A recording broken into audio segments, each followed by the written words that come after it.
Olá pessoal, pessoal de saúde coletiva, Colégio Realengo. Estamos aqui, são 10 para as 4 da tarde, sexta-feira da Paixão, dia 10 de abril de 2020.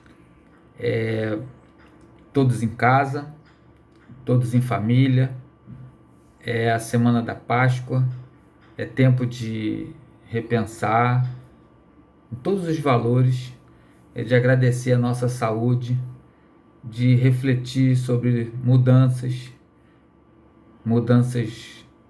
na nossa casa, na nossa vida, na profissão, no mundo, né, gente? Esse tempo de confinamento social, a gente acaba transformando o nosso mundo, às vezes, num quarto, aqui no escritório onde eu faço minhas aulas, eu trabalho e trago todo o material do hospital, do colégio, enfim. É aqui que eu passo a maior parte do meu tempo. Até porque não dá para ir para a rua e a gente precisa cuidar da gente e dos nossos entes queridos, né? Eu, falando em saúde coletiva, eu tive a iniciativa, claro, de todos os professores estão fazendo isso, e eu mais do que nunca, a nossa disciplina fala exatamente sobre tudo que está acontecendo hoje, em termos de saúde da população, saúde coletiva, saúde do planeta. Então, gente, vou tentar fazer uma aula para que vocês possam aí do outro lado, provavelmente amanhã, sábado, receber essa aula para a gente poder conversar um pouco e debater um pouco sobre tudo que está acontecendo. Eu fiquei espantado hoje e anotei alguns dados para que vocês possam ter a real noção do que está acontecendo com esse vírus novo, coronavírus, né? Chamado de Covid-19, porque foi em 2019 que ele foi descoberto, lá na China, acho que 21 de dezembro, enfim, de 2019. Mas eu peguei alguns dados agora, recente na internet, e fiquei espantado. E daí vir para cá e montar a aula para que vocês possam, daí do outro lado, compartilhar com todos, né, a nossa disciplina e falar de alguns conceitos como epidemiologia, saúde pública, sistema de saúde no Brasil, enfim. A gente vai desenvolver agora, não quero tomar muito tempo de vocês, mas a situação que me chamou a atenção hoje foi que nos Estados Unidos já tem, eu anotei aqui, 477 mil casos confirmados de coronavírus. Desses 477 mil casos, 17.800 mortes. Hoje, o dado é agora pouquinho que eu peguei. Na Espanha, tem 157 mil casos confirmados e 15.900 mortes. Olha a quantidade de mortes já na Espanha. Na Itália, que hoje é o foco, né, da Europa, é o foco de incidência de casos de Covid-19, tem 147 mil casos confirmados e 19 mil mortes. O valor certo é 18.849 mortes. Na China, onde tudo começou, só para vocês terem um parâmetro, né? Claro, a população, o desenvolvimento, as medidas que foram tomadas, né? Rígidas de confinamento, isolamento social, enfim. Na China, tem hoje 81 mil casos confirmados, eu não vou falar somente, mas em relação a outros países é bem pequeno o número de mortes, 3.300 mortes. Na França, 86 mil casos e 12 mil mortes. Em Portugal, que é um país pequenininho, né, que está a 4 dias de diferença da gente, ou seja, aconteceu lá, 4 dias depois chegou aqui no Brasil. Lá temos 15 mil casos confirmados e 435 mortes. Agora veja o Brasil.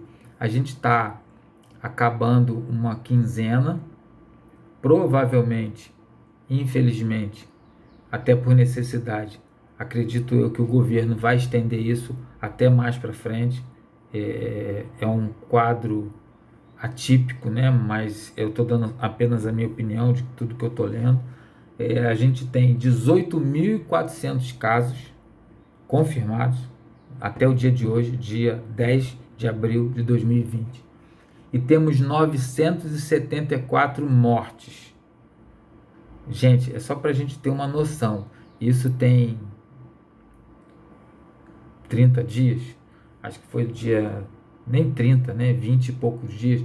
Foi dia 19 de março que tudo isso começou aqui no Brasil e a gente já tem quase 1.000 mortes.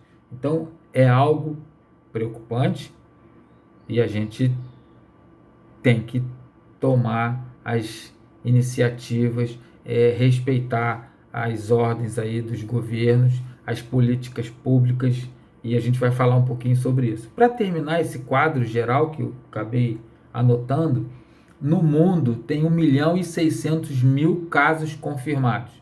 No mundo, 1.600.000 pessoas que já adquiriram a doença. E 100.000 mortos.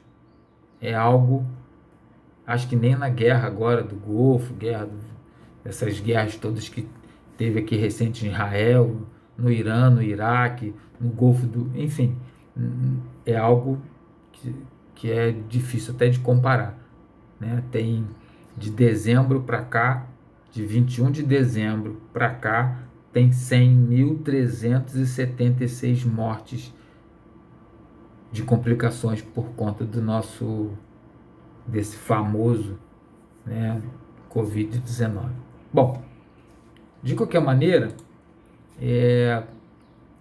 a gente tem que continuar de longe, mesmo em confinamento social, mesmo em afastamento de 2 metros, usando assim que estiver aqui na rua, usando a máscara, lavando a mão sempre que puder. Se não tem como lavar, leva o álcool em gel, chega em casa, tira a roupa, separa, lava, não entra com calçado em casa, com calçado da rua. Enfim, todos esses cuidados são necessários. A televisão, as notícias, jornal, fala tudo sobre isso e a gente aqui só repete só para lembrar, mas eu sei que vocês estão bem atentos.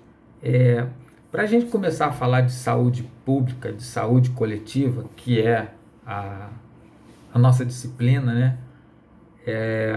Eu vou começar com o conceito pela OMS, né, Organização Mundial de Saúde, lá em 1948.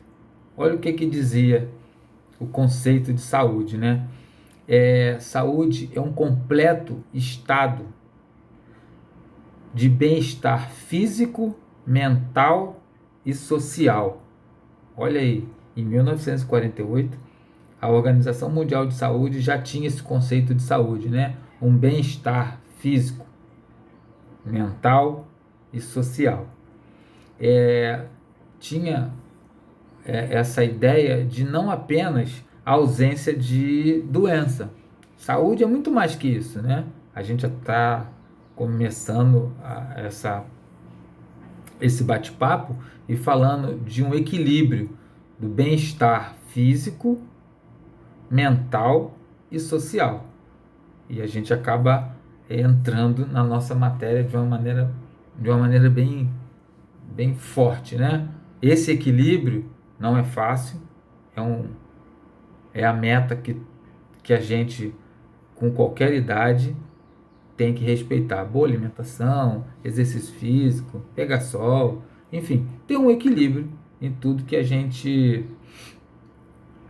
vai fazer para que o resultado seja esse equilíbrio do bem-estar físico e social. Já em 1987, tivemos a 8ª Conferência Nacional de Saúde. E essa aqui no Brasil, ela resultou de um conceito muito mais amplo, muito mais, na minha opinião, claro, eficaz, que abrange que a saúde é um resultado das condições de alimentação, de habitação, educação, renda, trabalho, o meio ambiente no meio de tudo isso, o transporte, emprego, lazer, acesso ao serviço de saúde. É algo que todos nós almejamos, né? É um conceito de saúde bem amplo. Não é apenas não ter doença. Saúde é ter acesso ao serviço de saúde, é ter acesso a um momento de lazer, a ter um emprego, a ter um salário, a ter uma alimentação saudável, a ter uma rede de esgoto, a ter água potável.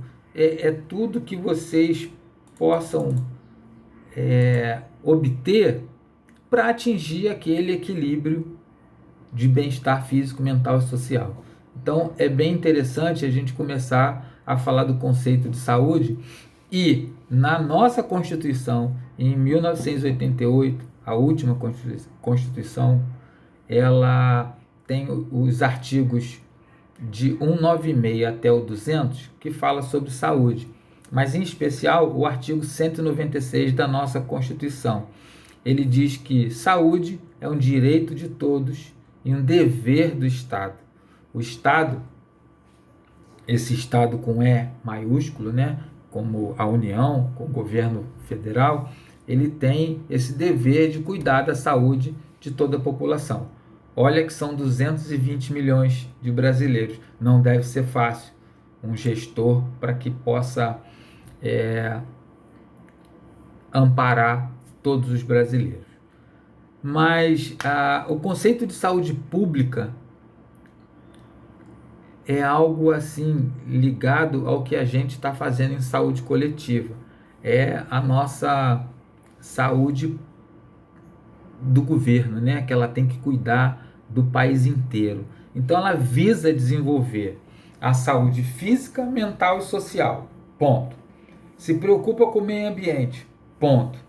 Controla, é um controle, né, das infecções, que não deve ser fácil. Ela tem ação coletiva em toda a sociedade. Ela realiza parâmetros para organizar os serviços médicos de diagnóstico precoce.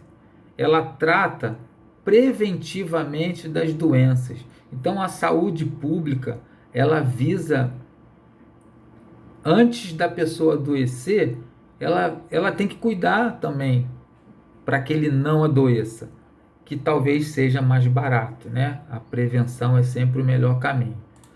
A gente aqui, falando em saúde pública, e o momento oportuno, adequado de toda a nossa disciplina, é falar de epidemiologia. A gente vai falar de alguns conceitos que vocês, provavelmente, desde o primeiro sábado que tivemos aula, em março para cá, vários conceitos, né, de saúde, saúde pública, saúde coletiva, que por acaso é o nome da nossa disciplina, ela vai falar que é o que está no momento, epidemiologia. Não tem como fugir dessa palavrinha, né, que é o estudo das epidemias, é o estudo das doenças, né? Ajuda a explicar a origem das doenças e priorizar as ações.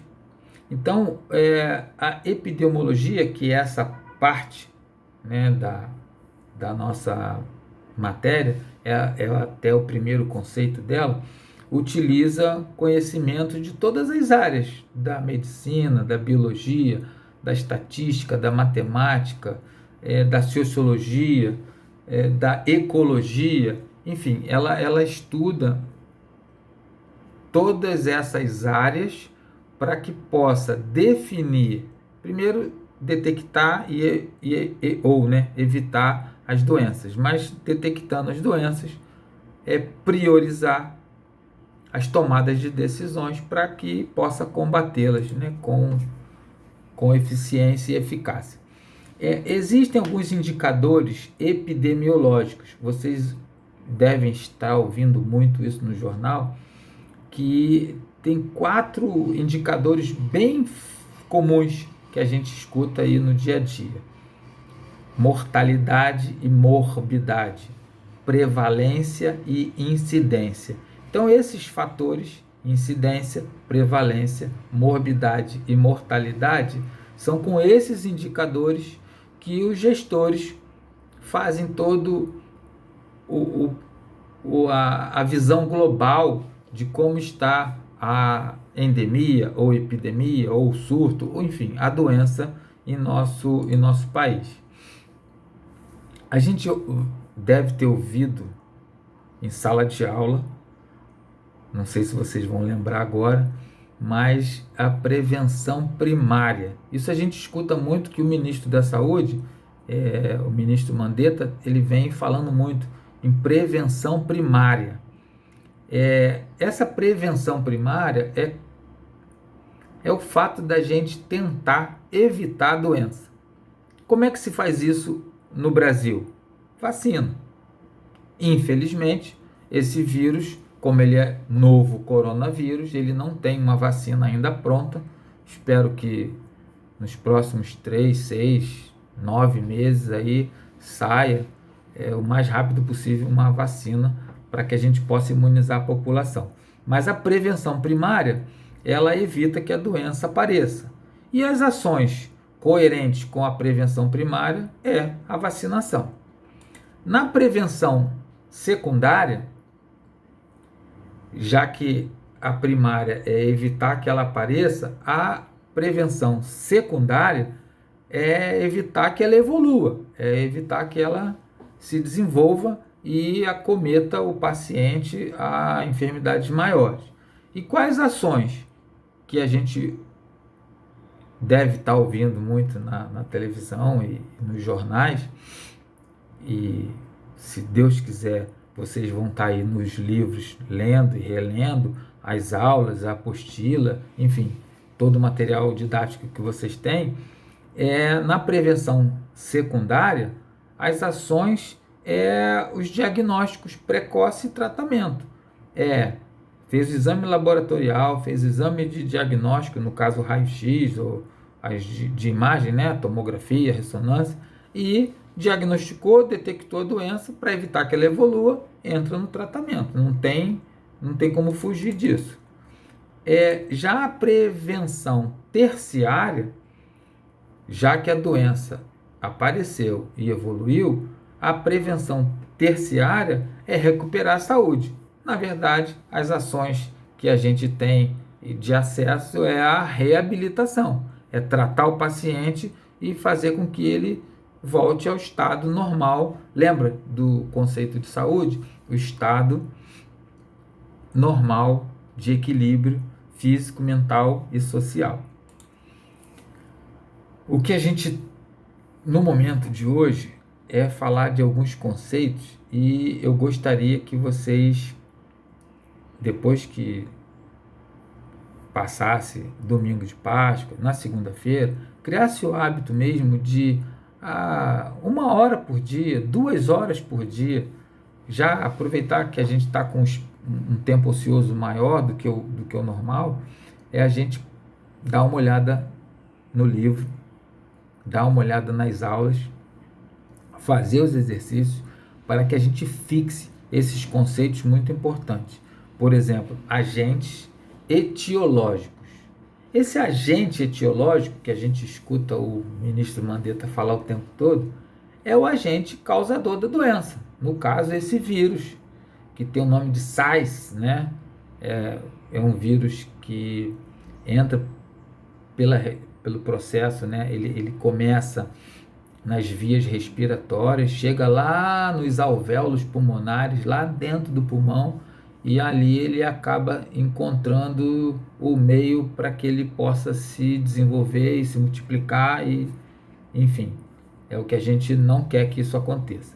Mas o nome agente etiológico é o agente causador da doença. E existem três tipos.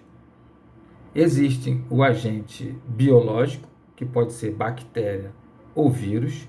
No caso, por exemplo, a tuberculose, o agente causador é uma bactéria, o bacilo de Koch. No caso do coronavírus, é o vírus, né, esse novo coronavírus é o agente etiológico. Tem um agente etiológico também físico, que é o calor ou o frio. E tem um outro agente, que é o agente nutricional, que é o causador da falta ou do excesso de alguma vitamina, de alimento, enfim. Então, os agentes etiológicos tem o biológicos, que é o que a gente está vivendo no momento, né? Que o causador é um vírus. Tem um agente físico, que pode ser calor ou frio, e o nutricional, tá? O mais comum, o que a gente percebe o maior número de doenças é o agente etiológico. Hoje, vírus, as viroses, né, que são inúmeras, e as bactérias, que são milhões também. A gente vai falar de alguns conceitos desses agentes etiológicos. Por exemplo, hospedeiro. Hospedeiro, para que vocês possam entender, é o ser vivo, homem ou animal, que serve de alojamento para esse agente etiológico. Então, o hospedeiro, na verdade, é quem hospeda o agente etiológico, né, o causador da doença. A gente tem o reservatório, que é um outro conceito também, que à medida que a gente vai desenvolvendo, vocês vão entendendo esses pequenos conceitos e que vai ficar bem mais fácil e mais agradável quando a gente lê uma reportagem, vê o ministro ou alguém da área da saúde, da vigilância sanitária comentar, a gente acaba ficando se inteirando mais sobre o assunto. O reservatório é o local onde o micro-organismo sobrevive. Ele se multiplica e sem esse local ele não sobreviveria. No caso nosso coronavírus, ele fica em superfície, plástico, metal, vidro, por algumas horas, né? Mas ele encontra no homem um reservatório. Ele entra pela mucosa da boca, do nariz e dos olhos. Quando ele entra e encontra propício para ele se desenvolver, ele encontra uma outra célula e ele acaba se acoplando a essa célula para poder se desenvolver. O reservatório pode ser o homem ou animal. Até hoje, a gente está na mídia aí que os cientistas alegam que o reservatório hoje é o homem, que ainda não passa de animal doméstico, essas coisas assim. É mais o homem mesmo, o ser humano. E a partir do reservatório é que o agente etiológico, no caso, o causador da doença, ele pode ser transmitido. Então, ele acaba usando o reservatório para transmitir toda a doença, né? No caso, o agente etiológico. No nosso caso aqui específico, falando do coronavírus, que é o caso do momento, o agente etiológico é o Covid-19, é o nome lá da doença, lá, o causador da patologia. O hospedeiro. Quem seria o hospedeiro do Covid-19? O homem, o ser humano. E o reservatório? Quem seria o reservatório?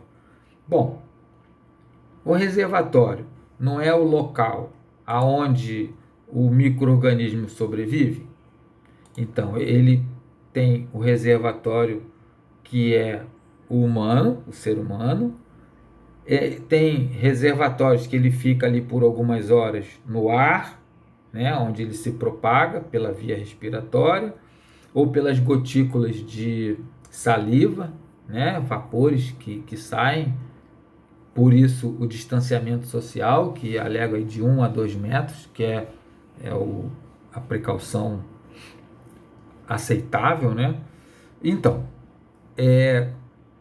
a gente acaba tendo, já falamos do agente etiológico, do hospedeiro, do reservatório, portador. Portador é o ser vivo que está infectado. Então, se eu tive contato com alguém que tinha esse problema lá, estava infectado pelo vírus, toquei nessa pessoa, toquei nos olhos, passou para mim, eu passo a ser portador. O portador, ele é capaz de transmitir o agente etiológico. Eu, contaminado, sou portador. Eu posso passar para outra pessoa, eu posso transmitir o agente etiológico, mas eu ainda não tenho sintomas. Então, o portador pode ser qualquer um. Por isso, a recomendação da gente sair à rua usando máscara. Máscara de pano, dupla face, a máscara cirúrgica, ou até aquela melhor que tem um filtro, a N95, para que a gente possa proteger o outro, porque a gente não está com sintoma, a gente pode ser o portador, então o uso da máscara é para proteger o outro, na hora de falar, de ficar muito perto e acaba contaminando um outro ser humano. Tem alguns outros conceitos, a gente vai começar a falar aqui sobre vetores. O vetor é uma palavra até bem interessante, bem simples, mas ele são os seres vivos que transmitem um agente etiológico, no caso, do reservatório para o hospedeiro.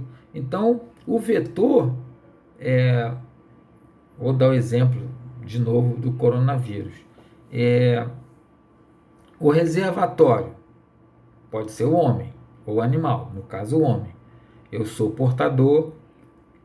Se eu passo do reservatório para o hospedeiro, para outro ser humano, eu acabo sendo o vetor, ou seja, eu acabo no momento contaminando outra pessoa e sou também vetor. Acho que o vetor é aquele ser vivo que transmite o agente etiológico do reservatório para o hospedeiro.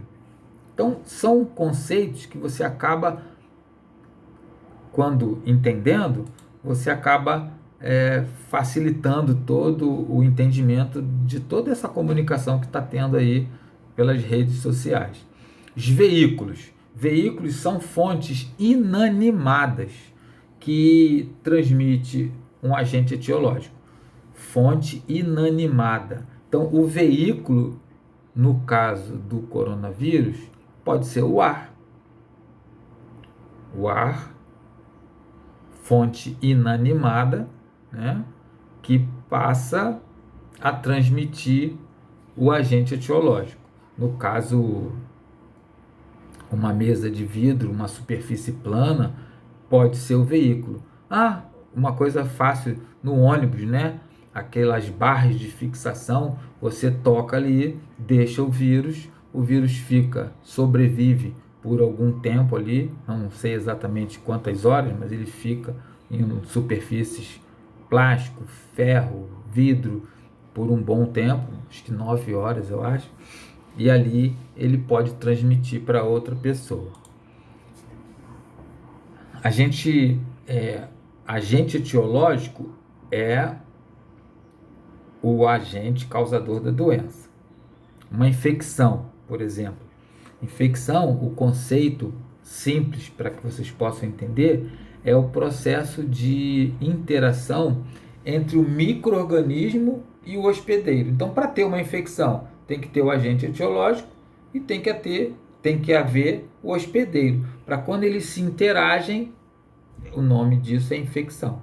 Então, infecção é quando existe um processo de estreitamento, de interação entre o organismo, no caso, o micro-organismo que a gente está falando, o vírus, quando ele tem uma estreita relação com o hospedeiro. E essa união, a gente fala que aconteceu a infecção. A infecção não é sinônimo de doença.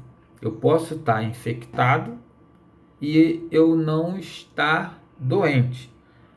A gente diz que a doença infecciosa para que eu possa ditar que a pessoa está com uma doença infecciosa, é necessário a presença de sinais e ou, no caso, sintomas. Então, se eu estou assintomático, eu até estou infectado, mas eu não estou doente, tá? É só para que vocês tenham contato com esses nomes, para que fique todo o ensinamento, todo o aprendizado, toda a leitura que vocês vão ter. Sem esses pequenos conceitos, fica muito difícil mesmo a gente entender. Bom, doença.